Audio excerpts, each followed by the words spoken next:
నాకైతే ఒక కామెంట్ వచ్చింది, మీ డిఫెన్స్ వాళ్ళకి అన్నీ ఫ్రీనే కదా, ఏమీ కొనుక్కోవాల్సిన అవసరం లేదు, మాలాగా మేమైతే అన్న కొనుక్కోవాలి అనేసి. నిజమే, కానీ గవర్నమెంట్ ఏది ఊరికనే ఇవ్వదు కదా, వీళ్ళు కష్టపడితేనే కదా మనీ వస్తుంది, లేకపోతే ఇవ్వదు కదా వీళ్ళకైనా. మీరైనా కష్టపడి సంపాదించిందంతనే కొంటారు, మేమైనా అలానే కొంటాము. ఇక్కడ ఉండే చలి చూడండి ఎలా ఉందో, మాకైతే విపరీతంగా ఉంది. దానికోసం ఏం తినడానికి ఇష్టపడక మార్నింగ్ ఎగ్ మ్యాగీ చేశాను. మావాడు ఎక్కడికి రెడీ అయిపోయారు అనుకుంటున్నారా, వాళ్ళ నాన్న డ్యూటీకి వెళ్ళే ముందైతే వీడైతే వాళ్ళ నాన్నకి బ్యాగ్ హెల్మెట్ అన్నీ అందించేసి ఒక్క రౌండ్ అయితే వేసి వస్తాడు. ఎంత చలిగా ఉన్నా అనవసరం, అలా ఉంటుంది ఇక్కడ వీడితోనైతే మాత్రం.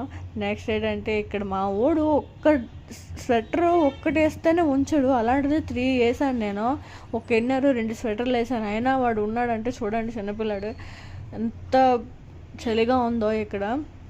వాడైతే చాలా బాగా ఉంచుకున్నాడు. నేనైతే ఫస్ట్ టైం 3 స్వెటర్స్ వేసినా కూడా ఉంచడం.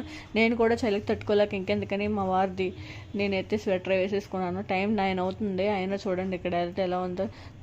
తీయలేదు, కంబలు అలానే ఉంచుకున్నాను, ఇంకా బెడ్ మీద దిగలేదు.